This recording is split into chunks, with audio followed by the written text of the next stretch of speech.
야베스는 그의 형제보다 귀중한 자라. 그의 어머니가 이름하여 이르되 야베스라 하였으니 이는 내가 수고로이 낳았다 함이었더라. 야베스가 이스라엘 하나님께 아뢰어 가리되 주께서 내게 복을 주시려거든 나의 지역을 넓히시고 주의 손으로 나를 도우사 나로 환난을 벗어나 내게 근심이 없게 하옵소서 하였더니 하나님이 그가 구하는 것을 허락하셨더라. 아멘. 오늘 우리가 읽은 이 본문은 굉장히 유명한 성경입니다. 야베스의 기도라고 굉장히 유명해진 성경인데 흔히들 이 야베스의 기도를 인생이 바뀐 기도, 팔자가 고쳐진 기도, 뭐 그렇게 생각하기도 합니다. 근데 우리가 기도할 때 이 야베스의 기도를 좀 주목해 볼 필요가 있겠어요. 우리가 매일 1시간 기도하자고 그랬는데 하나님께서 우리에게 이렇게 기도를 시키신 이유는 우리 인생을 바꾸기 원해서 그렇습니다. 기도는 우리의 인생을 바꿉니다. 정말 기적과 같이 바꿉니다. 그러니까 1시간 기도는 사실 엄청난 복이에요. 의무가 아닙니다. 여러분, 오늘 본문에 기록된 이 역대상 4장을 보면 유다 자손과 시므온 자손과 여분네 아들 갈렙의 아들들을 비롯해서 여러 유다의 후손들의 이름이 쭉 기록된 족보 중에 나오는 겁니다. 그냥 그 족보를 쭉 언급하다가 갑자기 9절 10절에 가면 2절에 걸쳐서 야베스라는 사람에 대해서 언급이 나오는데 좀 자세한 설명이 나옵니다. 물론 요 2절밖에 없기 때문에 자세하다고 말하기는 어렵지만 이 족보 중에 들어있는 것으로 생각하면 야베스에 대해서는 아주 특별한 언급을 하고 있는 거예요. 그리고 이 야베스가 다른 성경에는 안 나옵니다. 지명, 어느 성 야베스, 길르앗 야베스 사람, 어떤 지역을 말하는 이름으로 야베스는 나오는데 어떤 분은 해석하기를 이 야베스의 이름을 따서 그 성을 이름을 붙였을 것이다. 야베스의 후손들을 말하는 것일 거다. 뭐 이렇게 해석하는 분들도 있긴 합니다만 하여튼 한 인물 야베스에 대해서는 여기밖에는 안 나옵니다. 그런데 그 짧은 성경이지만 우리에게 주는 기도의 메시지는 굉장히 강렬합니다. 먼저 성경은 이 야베스가 귀중한 자라고 그렇게 말을 했습니다. 9절에 보면 야베스는 그의 형제보다 귀중한 자라. 그 야베스의 가문에 여러 이제 가문의 사람들이 있는데 그 중에서 야베스는 귀중한 자다. 여러분, 여러분의 가정을 생각해 보세요. 여러분의 가정에 누군가가 귀중한 사람이다. 그런 사람이 있을 수 있죠. 예를 들면 가정의 경제를 다 책임지고 있는 가장 귀중한 분이죠. 네. 물론 뭐 모든 가족이 다 우리에겐 소중하지만 그 중에서도 우리 가정에 어떤 기둥 같은 역할을 하는, 그렇죠? 혹시 뭐 그런 역할을 하는 사람이 뭐 큰딸이다, 큰딸. 그러면 그 딸은 우리 가정의 귀중한 자다. 그렇게 말할 수 있죠. 우리 선한목자교회의 귀중한 사람은 누굽니까? 여러분 마음에 나지. 그런 생각이 드십니까? 네. 우리 선한목자교회도 어떤 분을 지칭할 때 그분은 우리 교회에 아주 귀중한 분이에요. 다시 말하면 그분 없으면 안 돼요. 그런 뜻이죠. 그분 없으면 큰일 나요. 이런 분이 귀중한 자인 거죠. 야베스는 그런 평가를 받았어요. 야베스는 모든 형제 중에 특별히 귀중한 자다. 그러니까 야베스가 굉장히 참 놀라운 사람이라는 걸 알 수가 있죠. 하나님께서 보시기에도 마음에 들고 주변 사람들도 그를 의지해서 큰 어떤 은혜를 받는 그런 모범적이고 그리고 참 높임을 받는 그런 사람이었다는 거예요. 야베스가 그런 사람이었어요. 그런데 야베스가 본래 그렇게 아주 존귀하고 복된 사람이었는가? 이 짧은 구절에도 보니까 그렇지가 않았습니다. 야베스는 굉장히 불행하고 또 어려운 시절을 보냈던 사람입니다. 야베스라고 하는 이름을 어머니가 지어주었어요. 근데 그 어머니가 내가 수고로이 낳았다, 한마디로 말하면 고통이라는 뜻의 이름을 지어준 겁니다. 자, 우선 어머니가 이름을 지어주었다는 것이 좀 특별해요. 왜? 이때 당시에 유대인들은 다 이름을 아버지가 짓습니다. 근데 야베스는 어머니가 지었어요. 그 말은 아버지의 부재를 의미하는 거죠. 아버지가 안 계셨다, 그런 뜻입니다. 그죠? 그러니까 야베스가 태어날 때 아버지는 죽었는지도 몰라요. 아마 거의 그럴 가능성이 거의 틀림없을 것 같아요. 아버지가 이름을 짓지 않고 어머니가 이름을 짓습니다. 수고로이 낳았다. 아마 해산이 고통스러웠는지, 그죠? 아기를 낳을 때 여인들이 겪는 고통이 있는데 그 중에서도 아주 특별했던지, 어지간하면 애 낳을 때 아무리 고통스러워도 그 아이 낳고 나면 그러면 산모에게는 기쁨이 오잖아요. 낳을 때 내가 정말 고생했다고 그래서 너는 유고통이라고 해라, 이런 엄마는 없잖아요. 그죠? 그 아이의 이름을 고통이라고 지어 놓으면 그 아이는 평생 그 이름 때문에 겪는 마음의 심적인 스트레스, 나는 엄마의 고통이었어, 나는 태어나지 말아야 될 자가 태어난 것 같아, 그런 마음을, 큰 상처를 남겨주는 거잖아요. 그죠? 그러니까 이 야베스의 어머니가 야베스라는 이름, 고통이라는 이름, 내가 수고로이 낳았다라는 의미의 이름을 붙여준 것은 야베스에게는 굉장히 불행한 출생이었고 어린 시절이 힘들었다는 것을 말해주는 겁니다. 아버지는 안 계셨을 거고, 그죠? 그런 어려운 시절을 야베스가 보냈습니다. 야베스의 기도도 보면 10절에 보면 하나님 나의 지역을 넓히시고, 그렇게 구합니다. 나의 지역을 넓혀주세요. 여러분, 이 기도 속에 지금 야베스가 어떤 심정일 것 같아요? 뭔가 사는 집도 작고, 그죠? 그가 사는 지역도 너무너무 협소하고, 뭔가 이렇게 꽉 막히고 답답한 사람. 그러니까 하나님 제발 좀 나도 좀 넓은 곳에서 살게 해주세요. 정말 답답해서 미치겠어요. 이런 심정이 느껴지는 기도지요. 내 지역을 넓혀달라. 그리고 하반절에 보면 나로 환난을 벗어나 내게 근심이 없게 하옵소서. 그 말은 환난 중에 지금 야베스에게 근심이 많다는 뜻이죠. 그러니까 이 짧은 구절도 보면 야베스에게 있어서는 삶이 굉장히 힘들었던 사람입니다. 그를 보고 아주 복이 많다, 당신은 참 유복한 사람이구나, 이렇게 말할 수 없는 사람이었어요. 굉장히 불행하고 힘들었고 고난도 많은 그런 사람이었습니다.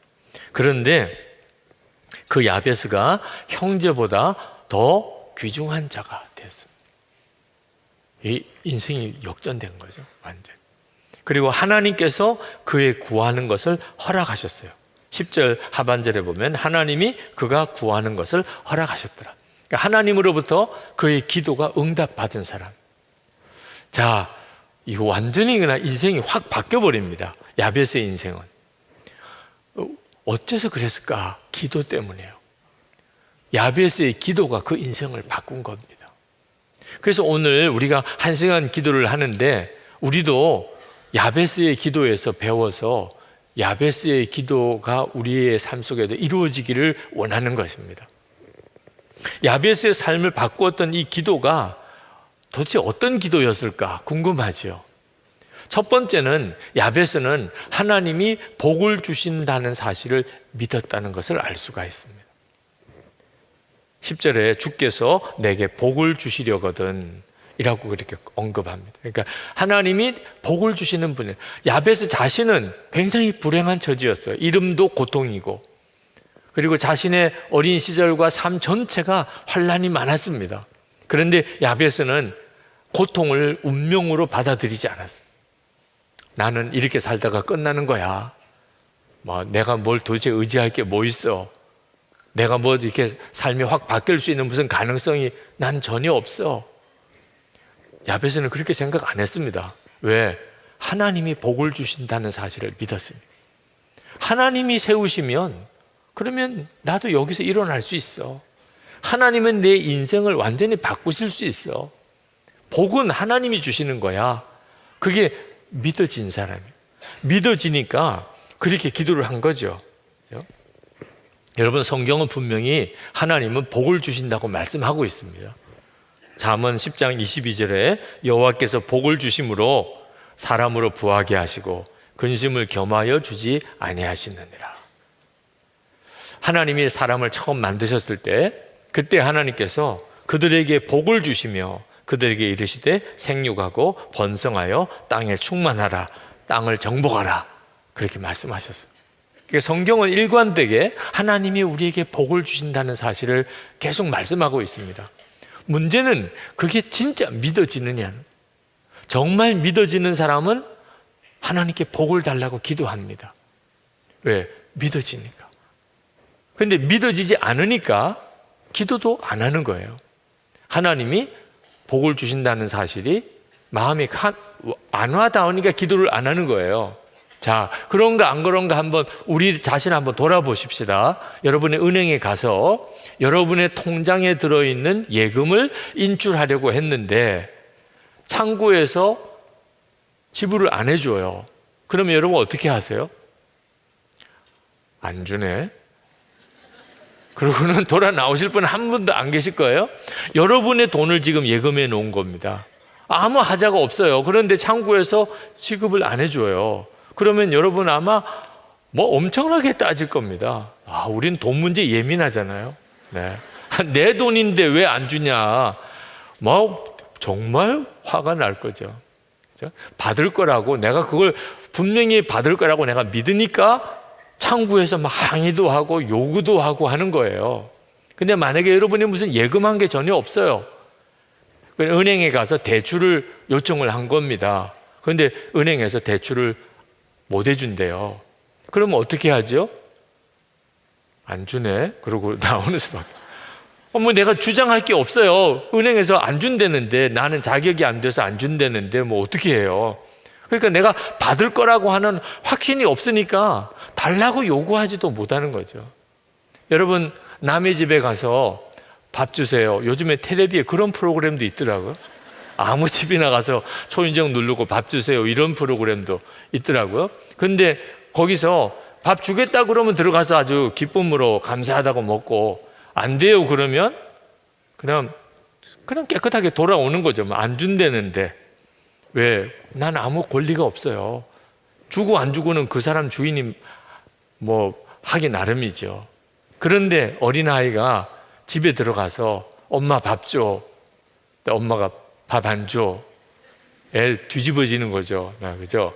왜? 당연히 엄마는 나에게 밥 줄 거라고 믿으니까. 그런데 안 준다 그러니 뭐 아이는 뭐 정말 뒤집어지는 거예요. 엄마니까 그렇게 하는 거예요. 당연히 내가 먹게 해줄 거라고 믿으니까. 하나님께도 마찬가지예요. 우리가 하나님 앞에 무언가를 이렇게 구할 때 하나님이 주신다, 하나님이 복을 주시는 분이시다, 믿어지니까 기도를 하는 거예요. 그런데 기도를 안 하고 있다면 실제로는 그게 안 믿어지는 겁니다.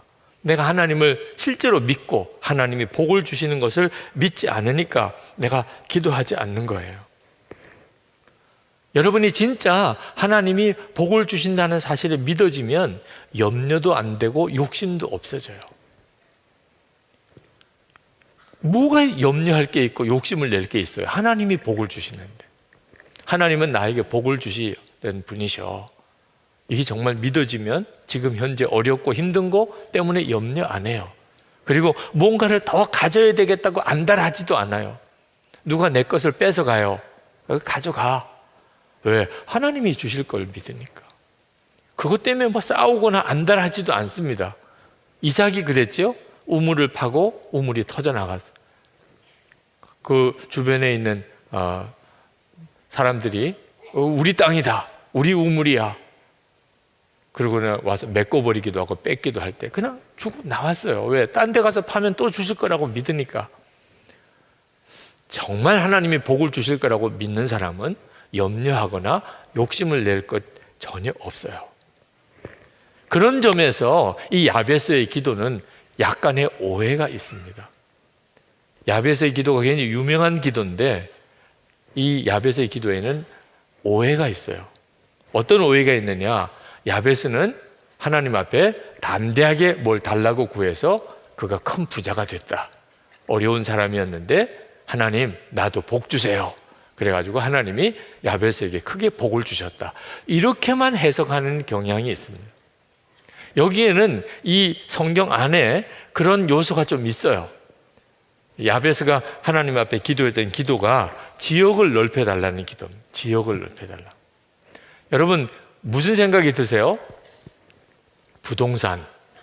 그렇죠? 우리나라 사람들은 정말 부동산 가격이 얼마나 정말 비싼지, 특히 서울에 부동산이 있다, 집이 있다, 아파트가 있다. 이건 정말 엄청난 거죠. 네.